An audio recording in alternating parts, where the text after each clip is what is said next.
자, 이어서 진행하겠습니다. 이때까지 이제 우리 제3면책 요건 봤고요. 그 다음에 자배법에 있어서 두 번째 자동차 손해배상보장법상의 배상 책임의 주체에 대해서 알아보겠습니다. 기본적으로 누구예요? 운행자, 자기를 위하여 자동차를 운행하는 자, 줄여서 운행자죠. 자, 첫 번째 운행자, 가의입니다. 자배법상 배상 책임의 주체가 되는 자로 자배법 제3조의 밑줄 자기를 위하여 자동차를 운행하는 자로 명시하고 있다. 자기를 위하여 자동차를 운행하는 자란 밑줄 자동차의 운행 지배와 운행 이익이 있을 것.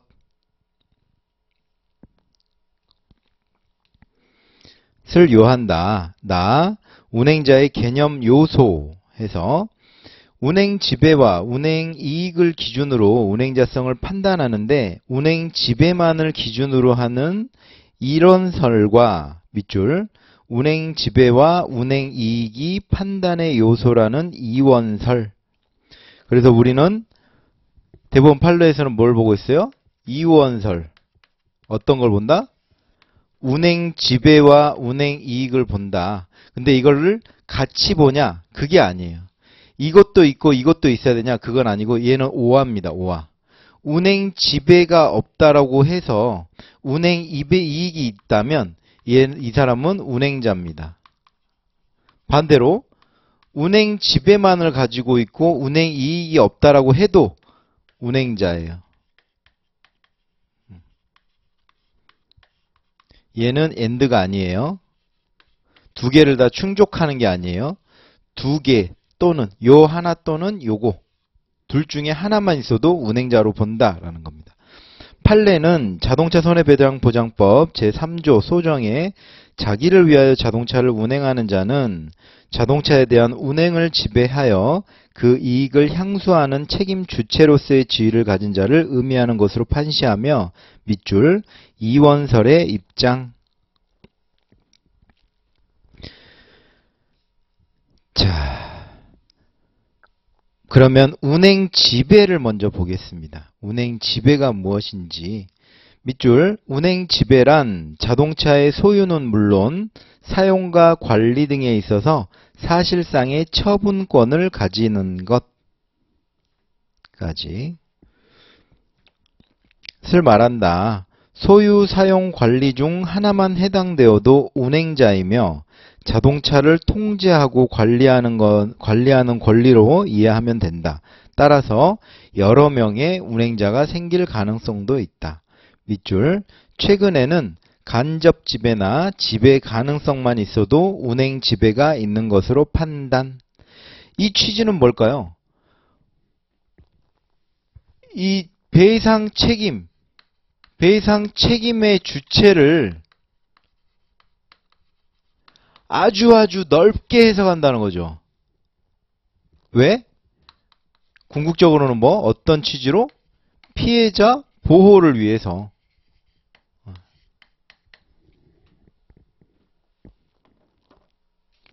자, 두 번째 운행 이익입니다. 밑줄 운행 이익이란 자동차를 운행함으로써 나오는 일체의 이익까지 을 말한다. 간접 이익, 경제적 이익, 임대료, 명의 대여료, 정신적 이익도 운행 이익으로 보고 폭넓게 해석하고 있다. 이 또한 뭐예요? 이 또한 이 피해자 보호를 하기 위한 취지다. 그래서 또 이야기를 하면 예를 들어 이 A라는 장소에서 B 장소로 이동하는 목적이 있잖아요. 이 또한 운행 이익이라고 봅니다.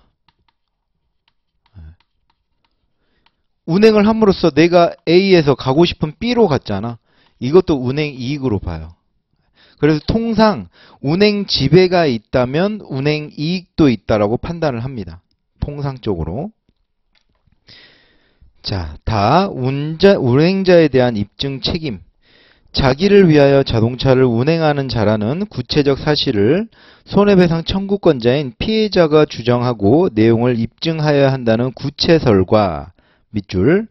구체적인 운행 여부를 떠나 자동차의 소유권 등 권리 행사가 가능한 자는 추상적으로 운행자성이 인정되는 추상설까지 있다. 밑줄. 피해자 보호라는 자배법의 제정 취지에 비춰볼 때 추상설이 타당. 그래서 추상설, 이 추상설 밑에다가 이퀄 항변설 이런 식으로 써두십시오. 항변설. 저희 교재에서는 추상설이라고 하는데요. 또 어떤 교재에서는 항변설이라고 표현한 교재도 있습니다. 자, 두 번째, 운행자와 구별되는 자 해서 보유자와 운전자가 나와 있어요. 자, 그러면 보유자 먼저 보겠습니다. 자, 보유자, 자동차 보유자란 자동차의 소유자나 자동차를 사용할 권리가 있는 자로서 자기를 위하여 자동차를 운행하는 자를 말한다. 그래서 자배법 제2조 제3호의 용어 정의에 대해 나와 있었죠. 보유자는 자동차를 실제 소유하거나 그 자동차를 정당하게 사용할 권리가 있는 자이며 자기를 위하여 자동차를 운행하는 자를 말한다. 따라서 운행자라고 모두 보유자가 되는 것은 아니다. 그렇죠? 왜냐? 자동차를 실제 소유를 해야 되니까. 밑줄. 운행자는 자기를 위하여 자동차를 운행하기만 하면 되지만 보유자는 운행자인 동시에 그 자동차에 대한 정당한 권리 또는 소유권이 있을 것을 요한다. 까지. 그래서 그 다음 줄 계속 밑줄 치겠습니다. 운행자가 보유자보다 넓은 개념이다. 라는 거죠. 무단 운전자나 절취 운전자를 통해 운전자와 보유자를 쉽게 이해할 수 있다. 무단 운전자나 절취 운전자 모두 자기를 위하여 자동차를 운행하는 자에 포함된다. 운행 지배와 운행 이익이 무단 운전자나 절취 운전자에게도 있으면 당연하다. 그러나 무단 운전자와 절취 운전자는 그 자동차에 대한 정당한 권리를 갖춘 자라 볼 수 없어 보유자에 해당하지 않는다. 보유자를 보험으로 적용하면 피보험자로 볼 수 있다라는 겁니다. 자, 다음 운전자입니다.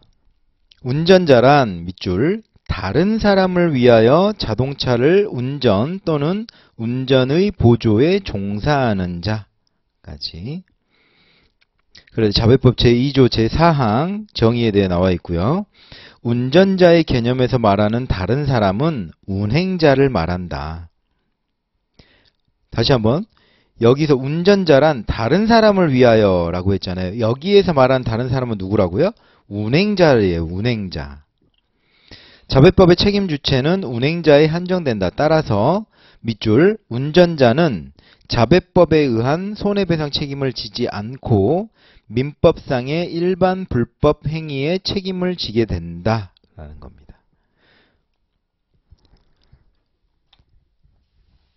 자, 그러면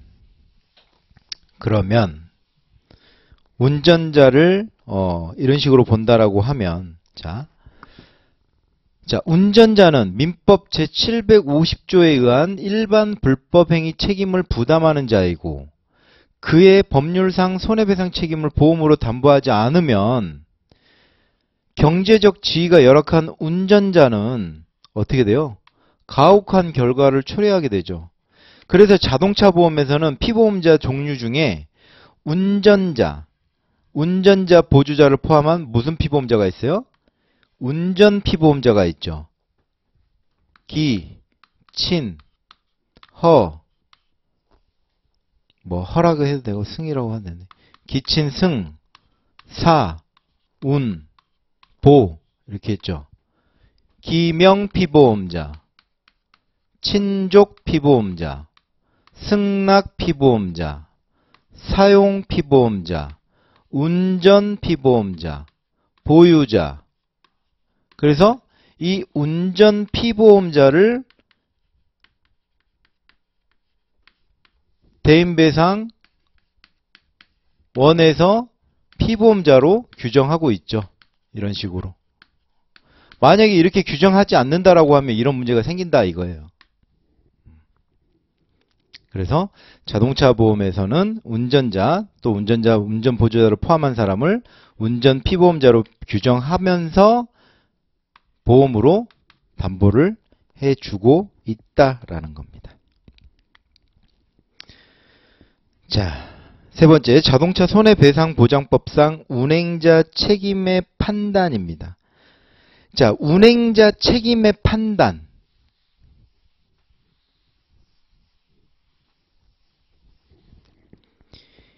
이 운행자 책임의 판단, 이걸 왜 할까요?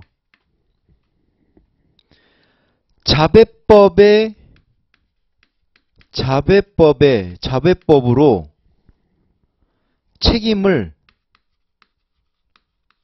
질 수 있는지 그 여부를 따지는 거죠. 운행자 책임이 있어야지만이 자배법상의 책임이 발생할 거잖아요. 그러겠죠?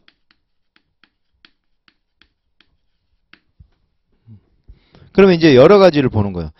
과연 무단 운전에 있어서 운행자 책임이 발생하는지, 절취 운전에 있어서 이 운행자 책임이 발생하는지, 뭐 사용대차와 임대차, 뭐 명의대여와 명의잔존, 이런 것들을 다 봅니다. 자동차 취급업자.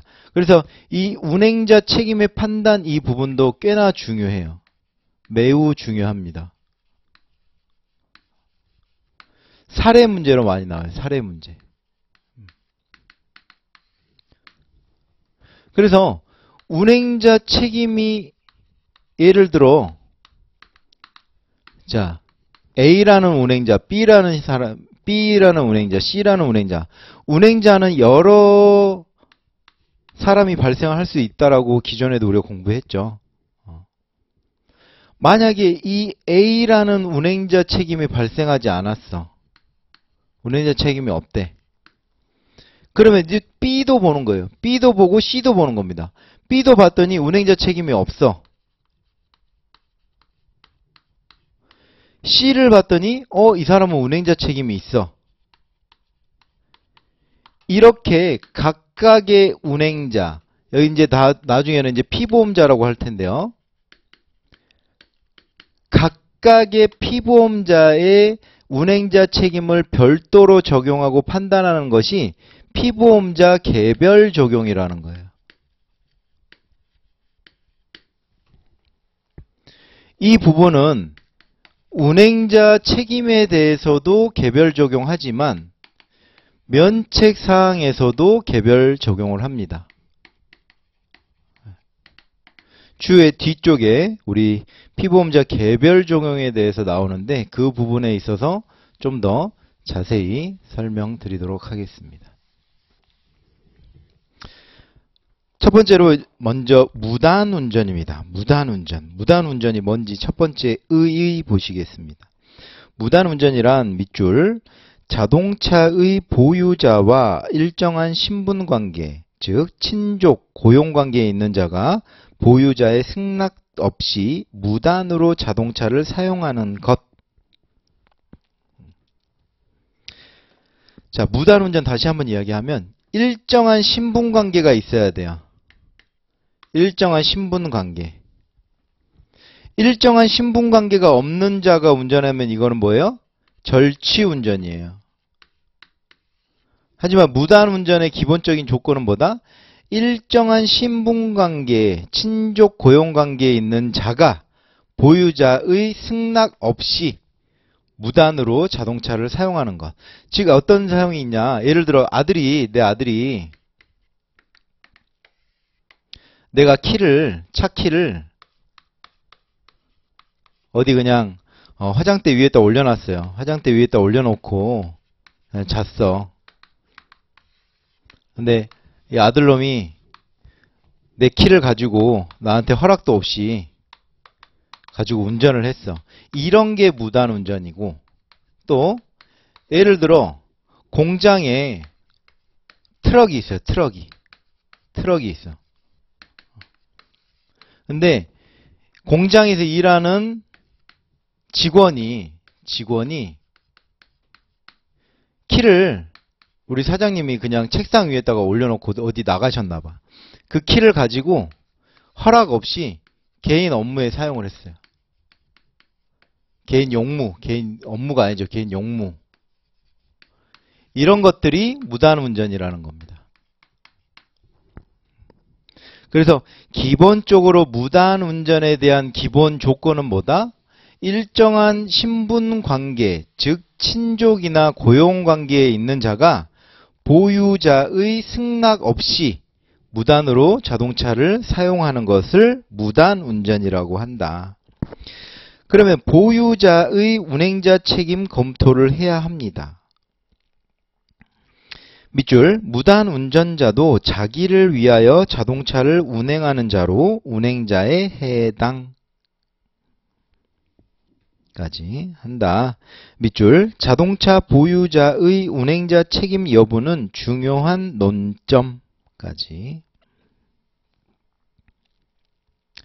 보유자의 운행자 책임이 발생하지 않는 경우 피해자는 무단운전자에게만 손해배상 청구권을 행사할 수 있게 된다.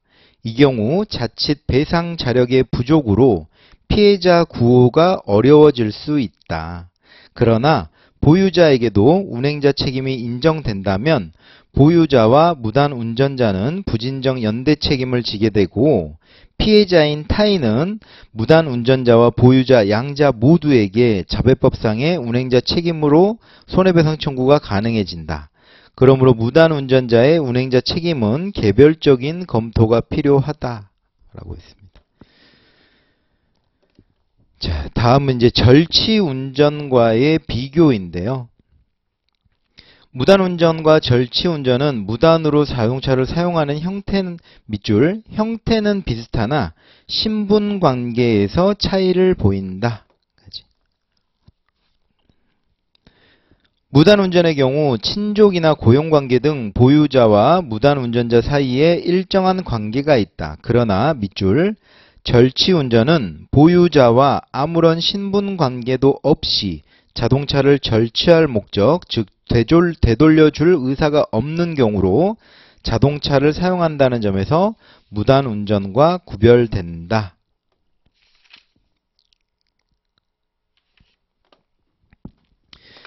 자, 이렇게 정리를 했습니다. 무단운전과 절치운전 차이 해가지고 이 세 가지를 정리를 해봤어요. 요약을 해봤어요. 첫 번째로 보유자의 사후 승낙 가능성이 없다. 예를 들어 내 아들이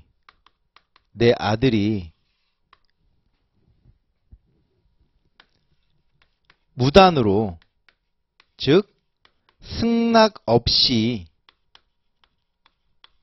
내 자동차 키를 가지고 자동차를 운행하였다라고 하더라도 만약에 아들이 저한테 와서 아버지 오늘 제가 차 좀 쓰겠습니다. 그랬어? 라는 사후 승낙 가능성이 얘는 있는 거죠. 있죠. 무단운전에 있어서는. 또 공장 직원이 사장님 저 차 놀고 있는데 저 트럭 좀 잠깐 저 개인 용무에 잠깐 사용하고 오겠습니다. 라는 사후 승낙 가능성이 무단운전에 있어서는 있죠. 하지만 절치운전에 있어서는 제3의 사람이 와서 당신 차 좀 내가 가져갈게요.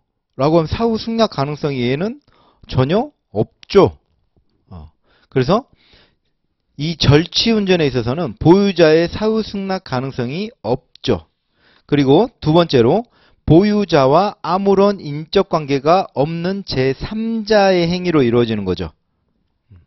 그리고 또한 차량 반환 의사 없이 뭐예요? 불법으로 절취하여 운전하는 거죠. 절치운전은. 그래서 무단운전과 절치운전의 차이점 그러면 이렇게 세 가지로 요약합니다. 다시 한번 보유자의 사후 승낙 가능성이 없다. 두 번째, 보유자와 아무런 인적 인과관계가 없다. 인적 관계가 없다. 없는 제3자이다. 세 번째, 차량 반환 의사 없이 불법으로 절취하여 운전하는 것이 절취 운전이다. 라는 겁니다. 그래서 무단 운전과 절취 운전에 있어서 구분을 하셔야 되고요. 자, 다음 보유자의 운행성 책임 상실 여부를 판단하는 기준입니다. 이것도 왜 중요한지 먼저 설명부터 드리고 교재부터 보고 설명드리도록 하겠습니다. 자, 첫 번째 판단의 기준입니다. 밑줄. 보유자의 운행자성 판단은 구체적인 사안마다 개별적으로 판단하여 적용하여야 한다. 보유자와 무단 운전자 사이의 신분관계가 가까울수록 그리고 운행의 거리와 시간이 짧을수록 평소 열세 관리 상태가 허술했다거나 무단 운전자가 잘 알 수 있는 곳에 보관한 경우 보유자의 사후 승낙 가능성이 높을수록 무단 운전에 가담한 동승자의 주관적 인식 및 가담의 정도가 낮을수록 보유자의 운행자 책임이 인정될 가능성이 높다.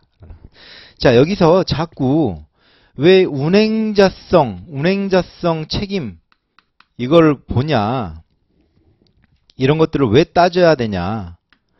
아까도 이야기를 했지만 예를 들어 이 자동차가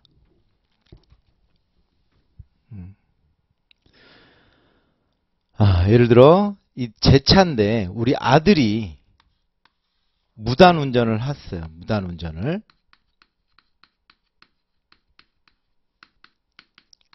운전을 했어.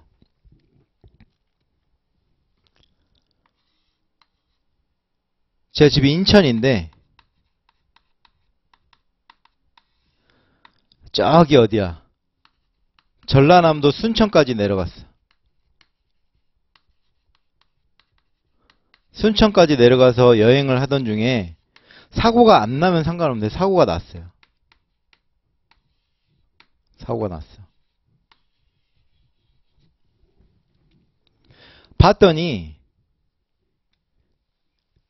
이 차량은 43세 이상 한정 운전 특약이다. 근데 아들은 예를 들어 20세야. 그러면 연령 한정 특약 위반에 대해서 얘는 면책이 되겠죠.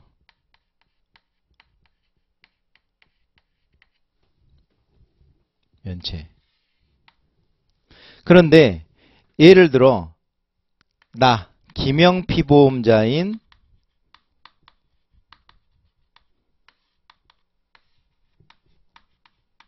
나를 보니까 나에게 운행자 책임이 있다라고 하면 나에게 피보험자 개별 적용으로 청구가 들어오면 부책이 되겠죠. 그런데 나의 운행자성이 없다라고 하면 이 또한 면책이 되겠죠. 그래서 이제 이런 것들을 많이 따지게 됩니다. 운행의 목적, 시간, 거리, 차량의 반응, 이런 것들을 따지면 아까도 이렇게 순천으로 내려갔다라고 했잖아요. 그러면 저의 운행 지배가 운행 지배와 운행 이익이 낮아지겠죠. 이는 즉 나의 운행자성이 없을 가능성이 농후하죠. 그래서 이런 거를 따지는 겁니다. 이런 걸 따지는 거예요. 운행자성이 있는지 없는지. 나중에 사례 문제, 아까도 좀 전에도 이제 사례 문제지만 이 사례 문제에 있어서 운행자 책임이 있냐, 이걸 먼저 따집니다. 각각 등장인물들이 많아요. A도 A부터 B, C, D, 많게는 E까지 있고요. 더 많게는 F까지 있어요. 그러면 각각의 A, B, C, D, E, F 이 사람들의 운행자성을 다 따지는 거예요. 그래서 이 사람이 면책된다? 이 사람은 있다? 이 사람은 면책되고 있고 그러면 어떤 식으로 처리를 할 것이며 연대에서 처리를 하고 뭐 각 보험회사의 책임은 어디까지이며 그로 인한 지급 기준은 얼마인가. 근데 여기에서 만약에 EFG가 나와가지고 G가 사망을 했어. 사고로. 근데 G한테는 유가족이 EFGHI가 있대. 그러면 이 유가족들한테 상속은 어떻게 해줄 것인가. 그래서 사례 문제가 쭉 나옵니다. 그래서 기본적으로 이 운행자성을 따지는 것은 기본이 되셔야 해요. 이렇게 이론뿐만 아니고 이론이 돼야지 이 사례에 적용을 할 수가 있잖아요. 자, 구체적인 요소를 봅니다. 구체적인 요소. 열쇠를 소홀히 방치하고 차량 문도 잠그지 않았고 오랫동안 차량을 방치하였다면 차량 관리상의 과실이 있다고 볼 수 있다. 즉, 밑줄 보유자가 차량 관리상의 과실이 있는 경우 보유자의 운행자 책임을 인정할 수 있다. 이게 중요한 거예요. 차량 관리상의 과실이 있으면 보유자의 운행자 책임이 있다라고 보는 겁니다. 보유자와 무단운전자 사이의 신분관계가 가까우면 가까울수록 사후 승낙 가능성과 차량의 반환 가능성이 높아지므로 보유자의 운행자 책임이 인정될 가능성도 높아진다. 운행의 목적과 시간, 거리 등 구체적으로 각 사안에 맞게 판단하여야 한다. 그래서 1번부터 8번까지 이렇게 나와 있는데 중요합니다. 중요해요. 이거는 옆에다가 이렇게 별표를 치시든지 하여튼 중요 이렇게 써두셔야 됩니다.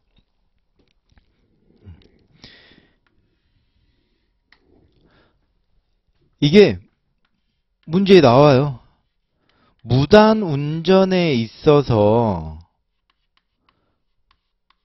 보유자의 운행자성을 판단하기 위한 요소를 기술하시오. 아니면 뭐 이렇게 기술 문제가 나오면 오히려 더 쉽고요. 좀 전에 이야기했던 이 사례 문제가 나오잖아요. 그러면 이거를 써주는 거예요. 이 사고는 무단운전이다. 그래서 무단운전에 의의를 써주겠죠, 먼저.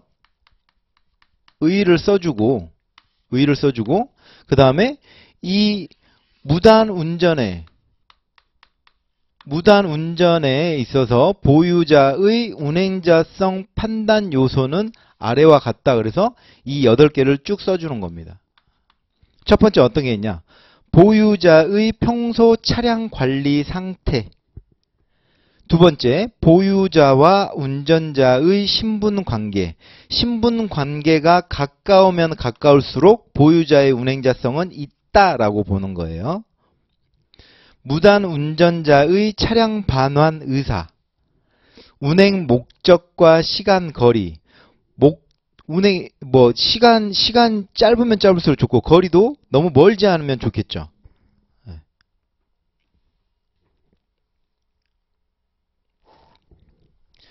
그리고 동승자의 무단운전 가담 정도와 주관적 인식 요무.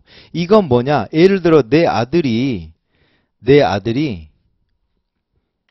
차를 무단운전해서 나왔는데 혼자 탄 게 아니고 친구들이랑 같이 탔어. 친구들이랑. 자, 다시 또 이어서 가겠습니다. 자, 그러니까 이런 것들이에요. 이제 제 아들이 제 차를 무단운전을 하고 가면서 이 친구들을 태워갔는데 이 친구들이 아들이 무단운전함에 있어서 적극적으로 가담했냐? 아니면 몰랐냐? 이거예요. 다시 한번 이야기하면 얘네들이 제 아들을 꼬셔가지고 야, 니네 아버지 차 키 좀 갖고 나와서 우리 어디 여행 가자. 이게 적극 가담이죠. 적극 가담이야. 근데 다른 사례로 내 아들이 차를 무단운전 해가 가서 친구를 그 집에서 태웠어. 야, 타. 내 아버지 그 차 그냥 이야기를 할 수도 있고, 야, 이거 이야기 안 할 수도 있잖아요. 그럴 때는 몰랐냐 이거에 들어가겠죠. 몰랐어. 그래서 동승자의 무단운전 가담 정도와 주관적 인식 유무 자체도 중요하고요. 보유자의 사후 승낙 가능성 여부도 가능합니다. 그래서 보유자의 사후 승낙 가능성이 있다라고 하면 있으면 운행자성이 인정되는 거죠. 그렇죠? 그리고 무단 운전에 이르게 된 경위, 그리고 사회 통념상 이해할 만한 사정이 있는지 여부, 이 8가지를 살펴보고 보유자의 운행자성을 판단을 합니다. 그래서 중요해요.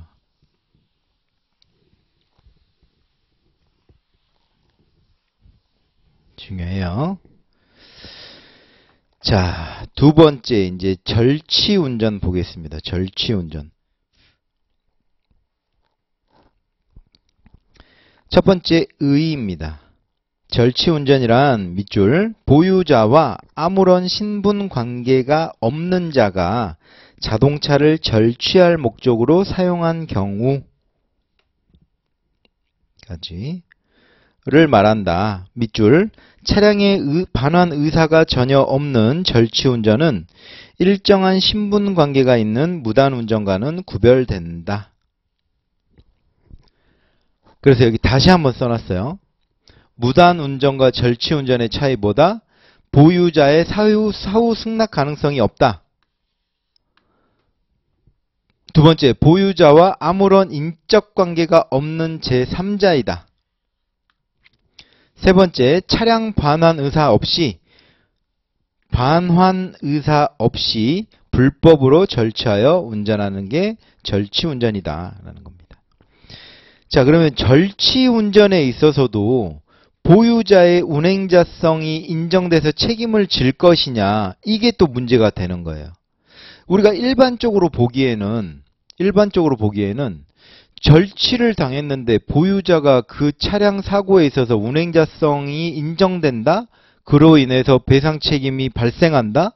이건 상식적으로 이해가 안 가잖아요.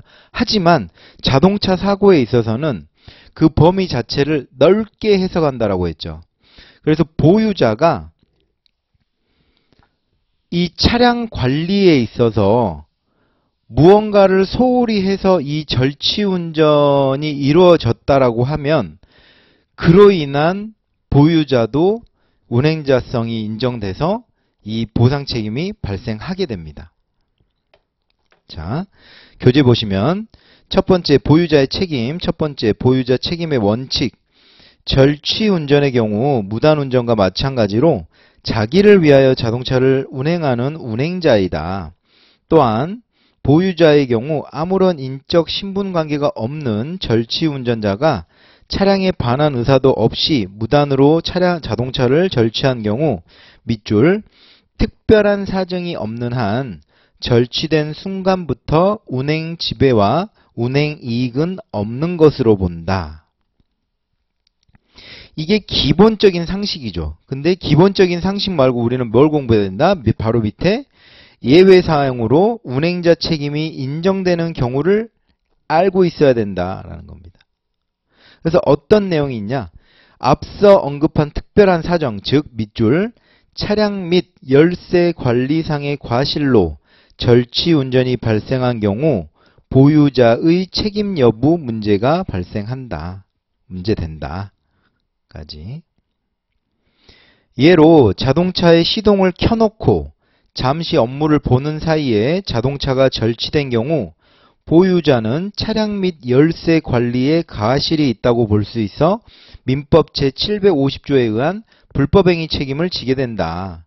이때 보유자에게 민법상 책임뿐만 아니라 자배법상 운행자 책임을 부담하게 할 수 있는지 두 가지 썰이 대립된다.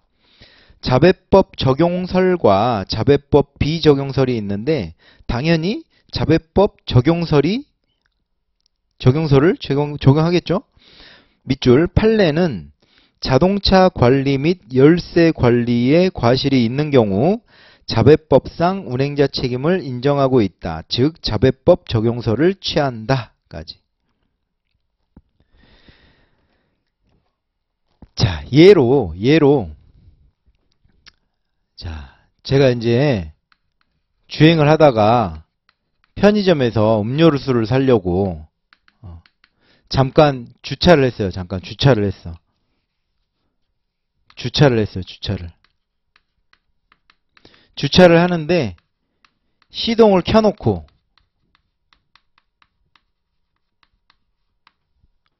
열쇠도 당연히 꽂아져 있겠죠. 꽂아 있고 뭐 그렇으니까 당연히 문도 열려 있을 거고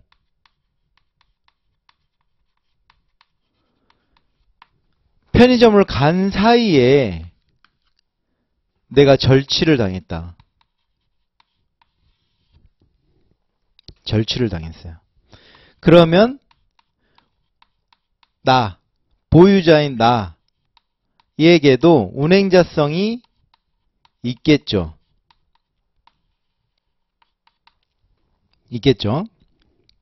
그런데 절취 운전을 한 사람이 이 절취 운전자가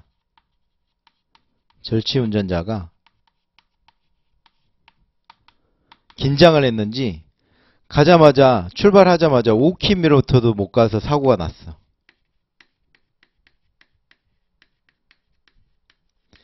이럴 때랑 절취한 지 하루가 지났어요. 하루가 24시간이 지났죠. 24시간. 자, 5km는 뭐 시간상 예를 들어 한 15분 만에 사고가 났다. 첫 번째 사례. 두 번째 사례 24시간 만에 사고가 발생했다. 이럴 때는 운행자성에 대해서 다시 한번 고려를 해봐야 된다 이거죠. 이때는 당연히 보유자에 대한 운행자성이 인정되겠죠. 절취하자마자 사고가 났으니까. 하지만 24시간이 지나면 보유자인 나에게 이미 운행 지배와 운행 이익은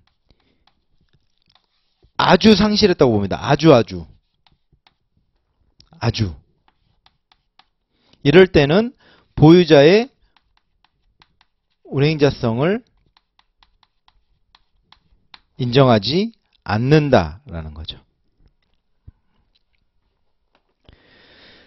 자, 다음 줄 보시면 예외적으로 자동차 보유자의 차량이나 열세 관리상의 과실이 중대하여 객관적으로도 자동차 보유자가 절취 운전을 용인하였다고 평가할 수 있을 정도가 되고 또한 절취 운전 중 사고가 일어난 시간과 장소 등에 비추어 볼 때 자동차 보유자의 운행 지배와 운행 이익이 잔존한다고 평가할 수 있는 경우에 한정하여 자동차를 절취당한 자동차 보유자에게 운행자성을 인정할 수 있다.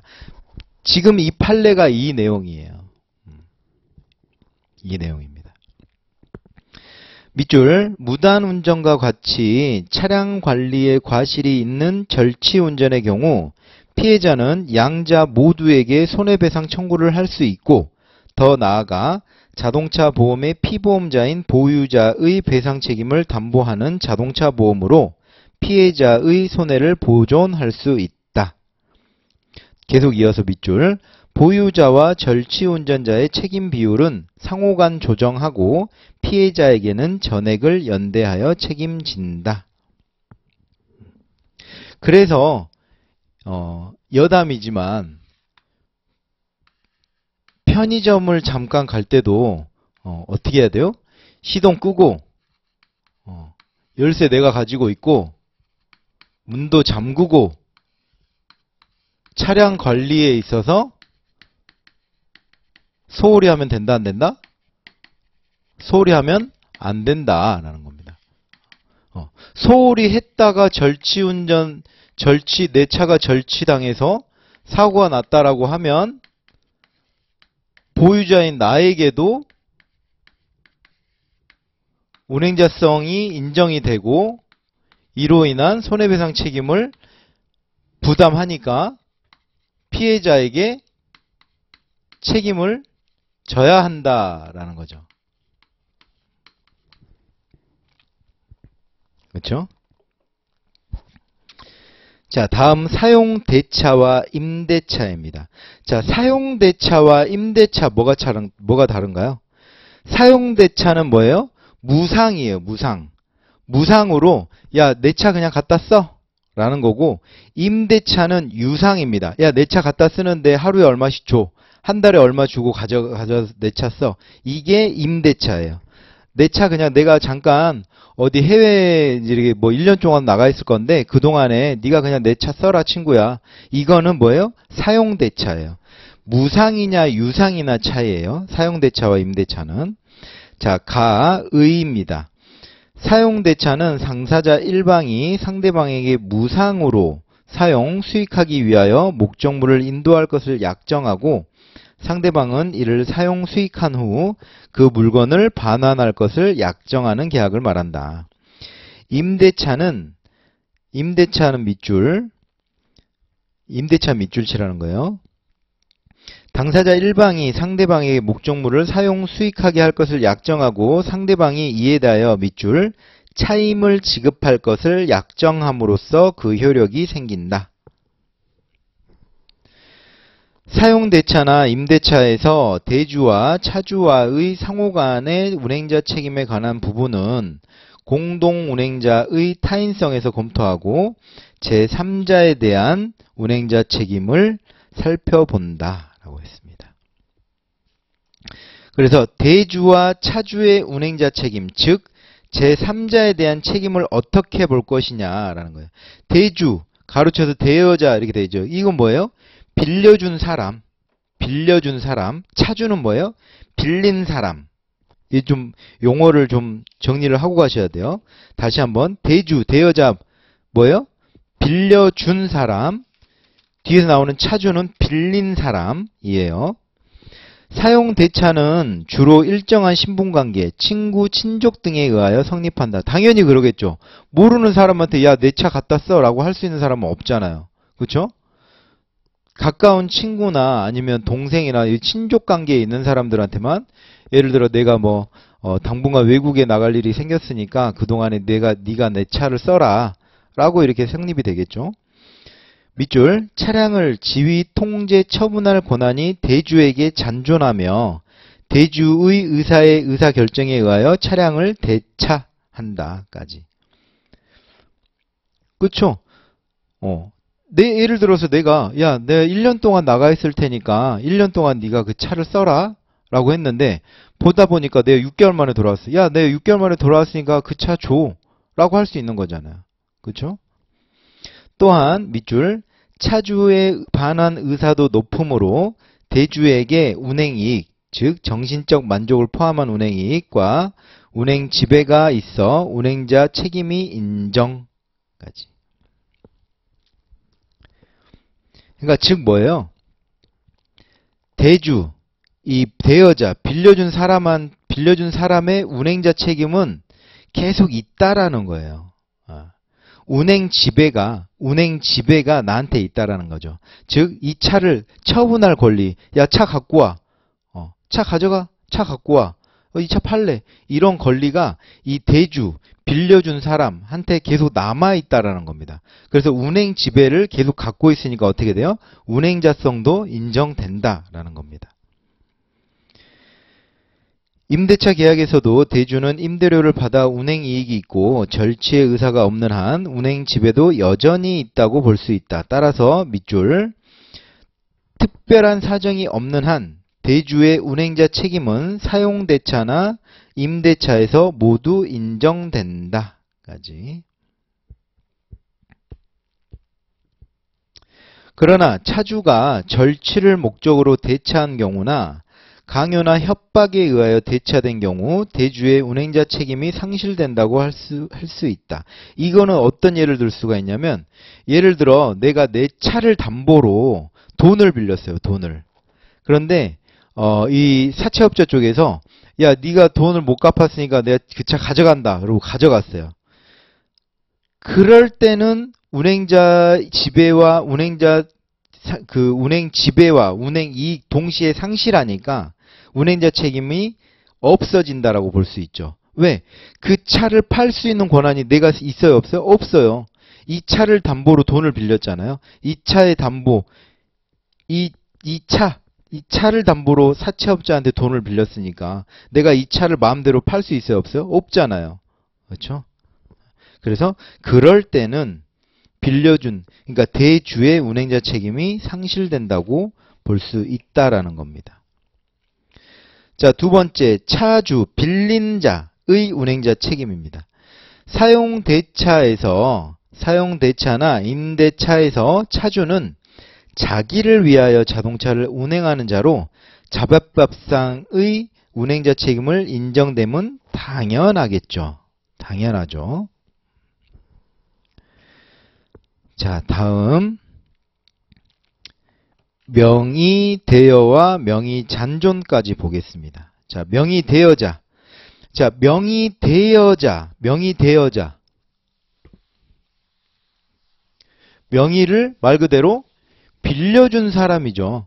그러면 명의를 갖다 쓰는 사람을 뭐라 그럴까요? 명의 차용자라고 해요. 차용자. 명의대여자는 내 명의를 빌려준 사람이에요. 그래서 명의대여자의 책임이라고 상법 제24조에 규정되어 있습니다. 뭐라고 규정되어 있냐 보면 타인에게 자기의 성명 또는 상호를 사용할 것을 사용하여 영업을 할 것을 허락한 자는 자기를 영업주로 오인하여 거래한 제3자에 대하여 그 타인과 연대하여 변제할 책임이 있다라고 상법 제24조에 규정되어 있고요.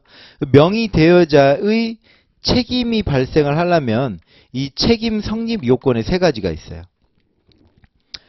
명의 차용자가 명의대여자로부터 차용한 성명과 상호를 영업상 사용할 것, 즉 명의의 영업상 사용, 이 요건 중에 하나고요. 두 번째는 명의대여자가 명의 차용자에게 자기의 성명 또는 상호를 사용하여 영업할 것을 허락하는 거예요.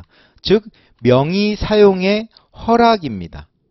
두 번째 요건이고요. 세 번째는 제3자가 명의대여자를 명의 차용자의 영업에 관한 영업주로 오인할 제3자의 오인이 있어야 돼요. 이럴 때는 명의대여자의 책임이 발생한다라는 이 성립 요건이 있습니다. 자, 그 내용 보시고, 자, 명의대여자 첫 번째 의의입니다. 명의대여란 상호를 빌려주는 상법상의 행위로 자배법상의 명의대여자는 밑줄 자동차 등록부상 등록된 명의자와 자동차의 실제 소유자가 다른 경우로 명의를 빌려준 사람까지. 자, 그러면 명의대여자의 운행자 책임을 또 판단을 해봐야 되겠죠. 자동차의 실제 소유자는 자기를 위하여 자동차를 운행하는 자로서 운행자 책임이 당연히 인정된다. 명의대여자에게 자배법 제3조의 운행자 책임을 적용 가능 여부에 대해 자동차 등록부상 명의만으로 운행자 책임을 인정하기 곤란하고 밑줄 명의대여자와 실질적 소유자 사이의 종속관계, 차량의 보관 상황, 명의대여료 징수 여부 등 구체적인 사안에 따라 판단해야 한다.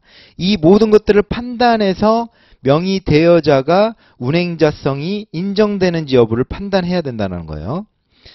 자, 다음 줄 판례는 밑줄 명의대여가 흔히 발생하는 지입계약에서 지입회사나 건설기계대여업 신고대표자의 경우 운행자성을 인정까지 밑줄 치겠습니다. 자, 명의대여 이 사례를 잠깐 한번 보시고 하면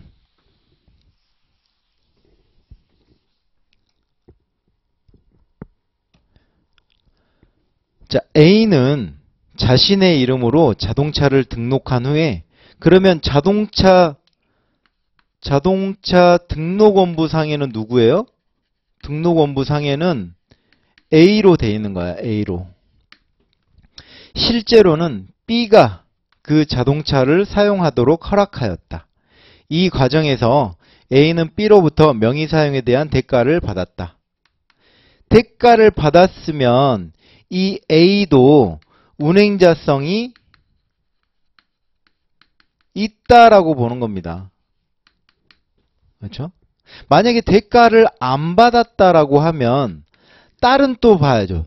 이 사람이 A와 B가 종속관계에 있는지 또 판단을 해야 되겠죠.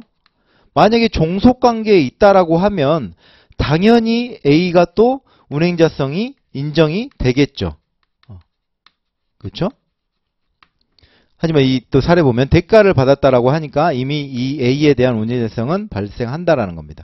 이후 B가 운전하던 중 교통사고가 발생하여 제3자에게 손해를 입혔다. 법적 판단. 이러한 상황에서 법원은 A가 자동차의 등록 명의를 B에게 대여하였고 그 대가를 받았다면 A는 자배법 제3조에 따른 자기를 위하여 자동차를 운행하는 자로 간주될 수 있다고 판시해서 간주되니까 뭐예요? 운행자이다. 운행자성 인정된다. 법적 책임 부담해야 한다. 피해자에게 손해배상 책임 해줘라. 그렇죠? 이렇게 되는 거예요. 자, 명의 잔존자의 의입니다. 명의 잔존자의 의.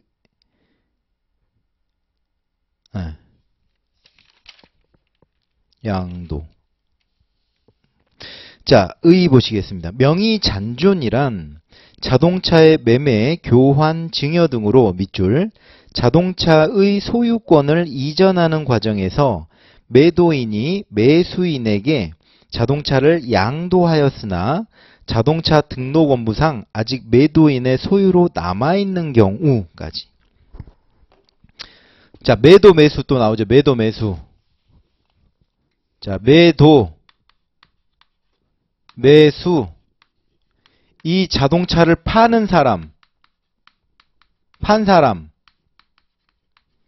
이 자동차를 산 사람. 그래서 매도, 매수 이 관계를 양도라고 합니다. 양도. 이 자동차를 매수인에게 양도하였다라고 표현하는 거예요.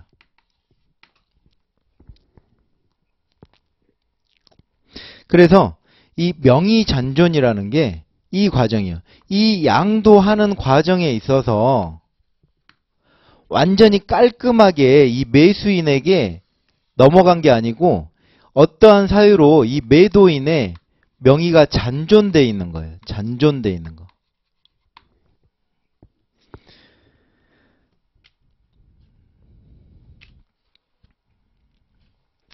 자, 명의 잔존자의 운행자 책임입니다. 그러면 이렇게 양도를 하는 과정에서 이 어떠한 조건이 다 성립되지 않아서 이 매도인의 이름으로 명의가 잔존되어 있으면 이 매도인, 명의 잔존자인 이 매도인의 운행자성은 또 어떻게 볼 것인지 그거를 따지는 거예요. 그래서 명의 잔존자의 자회법상 운행자 책임을 인정하는 여부는 밑줄 매매 계약의 경위나 잔금이 지급된 여부, 차량 사용 여부 및 관리, 명의 이전에 필요한 서류의 발급